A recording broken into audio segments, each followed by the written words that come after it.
Bom, pessoal, vamos começar então a nossa aula sobre membrana plasmática, tá? E aí, dando continuidade aí ao estudo da citologia, a próxima estrutura a ser estudada, na verdade a primeira estrutura a ser estudada é a membrana plasmática.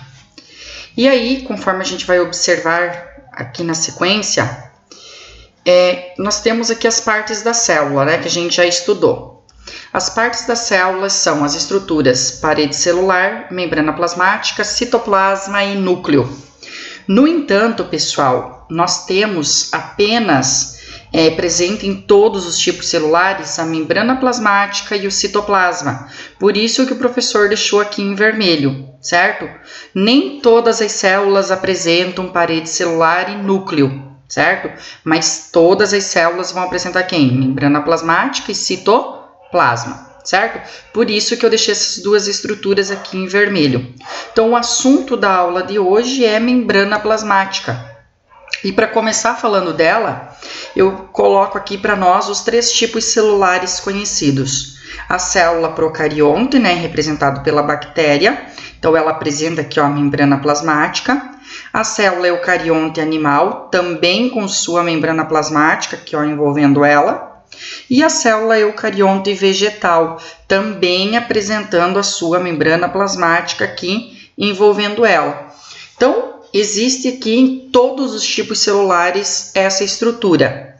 E quando a gente trata aqui da membrana plasmática em si, das funções, composição e propriedades, eu vou começar falando um pouquinho da composição, certo?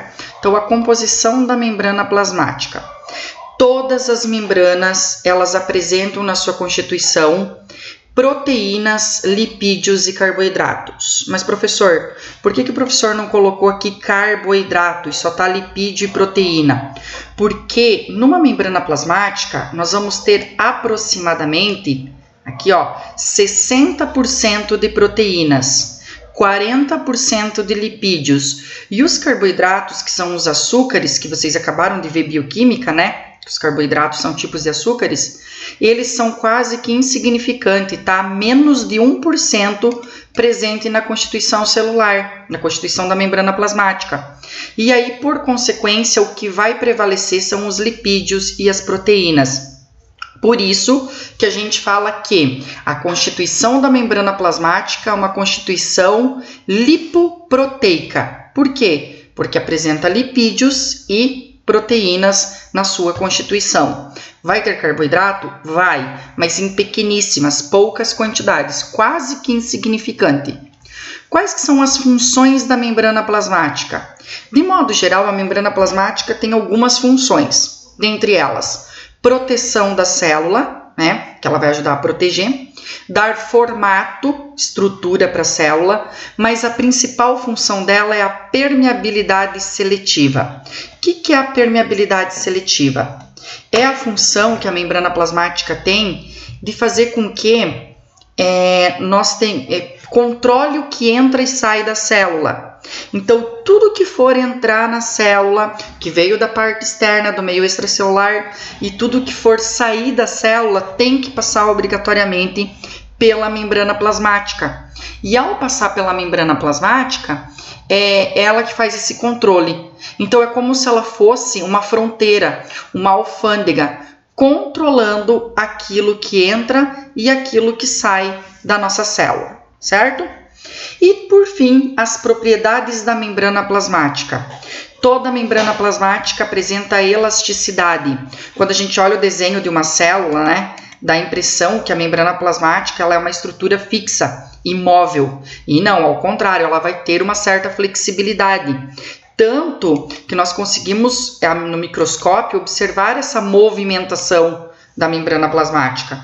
Então, é a possibilidade de elasticidade. Até para quê? Para que a célula possa se mover. Por exemplo, um leucócito que precisa sair lá de dentro do vaso sanguíneo e agir lá, por exemplo, numa ferida ou num lugar que está tendo infecção. Então, esse leucócito, que é uma célula, vai sair aí pelas paredes do epitélio, indo exercer sua função lá no nossa região de infecção, na ferida e etc. Outra propriedade da membrana plasmática é a regeneração. Toda membrana plasmática tem a possibilidade de se regenerar. Quando uma célula sofre algum tipo de lesão ou que a membrana plasmática acaba se desfazendo ou tendo uma ruptura, novos fosfolipídios e proteínas vão ser produzidos internamente e vão ir constituir esse pedaço da membrana que acabou se regenerando. Então, funções, composição química e propriedades da membrana plasmática, certo? Então, aqui novamente, esse slide aqui vai repetir um pouquinho, falando das funções, né? Já falei agora para vocês no início, que ela vai dar a função de proteção. Formato característico. Professor, o que é esse formato característico? Dependendo do tipo de tecido e órgão, as nossas células têm um formato. Vamos lembrar lá, por exemplo, do tecido nervoso. Os neurônios, eles têm aquele formato, né? Que é um formato todo reticular, todo cheio de prolongamentos e apresentando o axônio, que é longo. As células da nossa epiderme, o nosso epitélio, ele é pavimentoso, ou seja, são células achatadas. Já os adipócitos, que são células de gordura, eles vão ser células circulares. Isso serve tanto para animais quanto plantas ou qualquer outro ser vivo. Todos os seres vivos vão apresentar um formato específico da célula de acordo com o tecido e com o órgão que eles formam. Selecionar. Aqui está a principal função da membrana plasmática, permeabilidade seletiva, que é controlar o que entra e sai de dentro dela. Tanto que essa aqui é a principal função que eu já coloquei aqui, ó, em caixa alta e vermelho, para dar bastante destaque a essa função. Novamente, falando um pouquinho da composição química, aqui, pessoal, eu vou explicar para vocês. Olhem aqui, esse é o desenho de uma membrana plasmática, certo? Ela é composta por lipídios, do tipo fosfolipídios. Vocês acabaram de estudar em bioquímica que os fosfolipídios são os lipídios que compõem as membranas celulares. E aí a gente já vai retomar ele para ver como que é a parte hidrofílica, hidrofóbica e tal desses fosfolipídios. E proteínas. Aí vocês olham aqui e falam assim, mas professor, eu estou vendo muito mais fosfolipídio do que proteínas. Então, como que é 60% de proteínas e apenas 40% de fosfolipídios? Os fosfolipídios são moléculas pequenas, não tem alto peso molecular. Já a proteína é uma molécula grande, pesada. Vocês acabaram de ver que a proteína é constituída por inúmeros aminoácidos, né? Então, ela na estrutura tridimensional, na estrutura quaternária, ela acaba sendo de alto peso molecular. Então, ela acaba tendo uma prevalência na constituição da membrana plasmática. E os açúcares, que a gente não está vendo aqui, eu já vou expor daqui a pouquinho quando a gente vê a estrutura geral da membrana. Agora a gente vai passar a estudar cada um dos constituintes da membrana plasmática, certo? Vamos estudar primeiro os lipídios, né? Para entender como que eles são, como que eles estão organizados, tá? E na sequência a gente já vai estudar as proteínas. Então, olhem aqui. Lipídio. Qual que é o tipo de lipídio que forma a membrana plasmática? Vamos recapitular. Os lipídios são substâncias orgânicas que compõem a célula. Acabamos de ver isso lá na bioquímica, certo? Aí, o que forma as membranas celulares? O fosfolipídio. O fosfolipídio, ela é uma substância anfótera. O que é anfótera? Tem caráter polar e apolar. Polar é tudo aquilo que tem atração pela água. E apolar é aquilo que tem repulsão pela água. O termo polar e apolar é um conceito mais químico. Na biologia, nós utilizamos para todas as substâncias e estruturas que têm afinidade pela água o termo hidrofílica. Hidrofílica é a parte do fosfolipídio que tem atratividade pela água. Então, vai ser a cabeça do fosfolipídio. Já a cauda do fosfolipídio tem repulsão pela água. Então, a gente chama ela de hidrofóbica. Então, cabeça hidrofílica e cauda hidrofóbica. Isso justifica o fato do porquê que a membrana plasmática é uma bicamada de fosfolipídios. O que é uma bicamada de fosfolipídios? Olhem aqui no esquema. Eu tenho aqui a primeira camada e aqui a segunda camada. Então, uma 2 camadas de fosfolipídios. Observem que as cabeças estão dessa camada voltada para o meio extracelular e as cabeças aqui estão voltadas para o meio intracelular. Por quê? Qual que é o constituinte em maior quantidade dentro das células de todos os seres vivos? Água, certo? Água é a substância em maior quantidade nos seres vivos. As células dos seres vivos são formadas em torno de 70 a 75% de água. Como no citoplasma é repleto de água, as cabeças vão ficar voltadas para onde? Para o espaço intracelular. Como os seres vivos, a maioria deles são formados por vários tecidos, por várias células, a maioria dos seres vivos são multicelulares, nós vamos ter aqui água, substâncias fora da célula, no espaço que fica entre elas, no espaço intercelular. Então, as cabeças também ficam voltadas para o lado que tem água. E as caudas, que são hidrofóbicas, acabam voltando-se para si mesmo. Então, apolar se relaciona com apolar, caudas, e polar se relaciona com polar. Já que eu tenho água fora e água dentro da célula, as cabeças que são hidrofílicas, atraídas pela água, ficam voltadas para esses dois lados.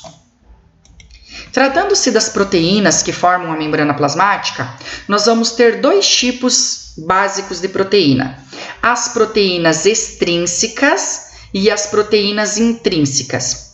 As proteínas extrínsecas ou periféricas, eu posso chamar por esses 2 conceitos, extrínsecas ou periféricas, são aquelas que ficam nas extremidades da membrana plasmática, não atravessam a bicamada de fosfolipídios. Olhem aqui, aqui eu tenho uma camada, 2 camadas de fosfolipídios. Opa, deixa eu retornar aqui. 2 camadas de fosfolipídios, certo?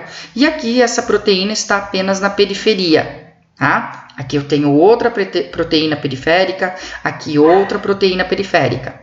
No entanto, existem tipos de proteínas que atravessam a membrana plasmática, indo de um lado da bicamada até o outro. E aí, então, são chamadas de proteínas intrínsecas ou proteínas integrais, que atravessam a membrana plasmática. Os 2 tipos de proteínas vêm com a seguinte função: fornecer estrutura para a membrana plasmática. Ah, professor, verdade, quando a gente estuda proteínas lá na bioquímica, qual que é a principal função das proteínas? Conferir estruturas para as células, para os seres vivos. Então tá aqui, ó. Por isso que a membrana plasmática não se rompe. Em qualquer tração, torção, esbarro, ela fica íntegra, porque a proteína tá ali junto com o fosfolipídio para contribuir conferindo essa estrutura. Aproveitando esse desenho aqui, eu já vou falar dos carboidratos, tá? Os carboidratos que formam a membrana plasmática estão aqui representados, ó. Os carboidratos são nesse formato aqui, porque ele é formado por uma estrutura glicosídica, que nós chamamos de glicocálix. Qual que é a função do glicocálix? Reconhecimento. As células animais apresentam o glicocálix e sempre o glicocálix vai estar voltado para fora da célula, ou seja, para o lado externo, para a parte extracelular. Por quê? Para conferir esse reconhecimento. Como assim, professor? Se eu entro em contato, por exemplo, com uma bactéria que vai me causar uma doença no intestino, a bactéria pode entrar pela boca, pode entrar pelo nariz, pode entrar pela mucosa do olho, e ela não vai agir no pulmão, no coração, no cérebro, no estômago, no fígado, no rim. Ela vai ir e vai ter o seu poder de infecção lá no intestino. Por quê? Porque ela vai entrar em contato com as células intestinais e vai reconhecer ela pelo glicocálix. Mesma coisa a questão do coronavírus. Por que quando eu adquiro o coronavírus, ele vai causar uma infecção nas vias respiratórias, principalmente aonde? No pulmão. Porque o glicocálix das células pulmonares vai fazer o reconhecimento para que o vírus ataque ele, certo? Para que o vírus acabe adentrando a ela. Então, o glicocálix vem principalmente com a função de reconhecimento. Não só doenças, vamos supor aí, por exemplo, um hormônio que é produzido na cabeça, ele lá na hipófise, né, que é a glândula mestre, cai esse hormônio na corrente sanguínea e ele vai agir lá, por exemplo, no ovário, ou nos testículos, ou no pâncreas, ou na tireoide. Então, como que esse hormônio sabe que da corrente sanguínea tem que ir para esses outros órgãos? Devido ao glicocálix. Inclusive, o glicocálix tem relacionado até mesmo com a tipagem sanguínea. Os tipos sanguíneos são relacionados, o A, B, AB e O, de acordo com o glicocálix. Continuando nas proteínas presente na membrana plasmática, aqui eu tenho uma ilustração dos diferentes tipos de proteínas que podem existir na membrana. Por exemplo, interpretando aqui o nosso desenho, essas duas faixas cinzas representam a minha bicamada de fosfolipídios. Então, as proteínas estão aqui mergulhadas nessa bicamada. Eu tenho proteína transportadora, por onde a substância que entra e sai na célula vai ir perante essa proteína, né, nesse fluxo de entrar e sair. Tenho proteína de Elos, que pega a substância lá fora, aqui representado pelo amarelinho e pelo laranjado, pega lá fora e vem para dentro, ou de dentro e vai para fora. As proteínas receptoras, que quando a substância se liga a ela, ela manda sinal químico informando a célula que recebeu a determinada substância, e ainda as enzimas, que vocês já estudaram e que sabem que tem a função de catalisar as reações químicas. Então, as proteínas exercendo aí a função estrutural e, por vezes, de transporte para dentro e para fora da membrana plasmática. E aí aqui, para encerrar essa primeira parte, eu apresento a membrana plasmática como um todo. Quem foram os primeiros estudiosos que estudaram a estrutura da membrana plasmática? Singer e Nelson. Foram os dois grandes cientistas que descobriram e estudaram essa estrutura, tanto que eles deram o nome de modelo do mosaico fluido. O modelo do mosaico fluido é justamente esse nome porque as peças vão se encaixando como se fosse um mosaico. E aí, nós vamos ter aqui toda uma estruturação, certo? Dessa membrana plasmática. Então, observem aqui a bicamada de fosfolipídios e as proteínas inseridas nessa bicamada. Juntamente com as proteínas, nós vamos ter as moléculas de carboidrato em bem menor quantidade, formando o glicocálix.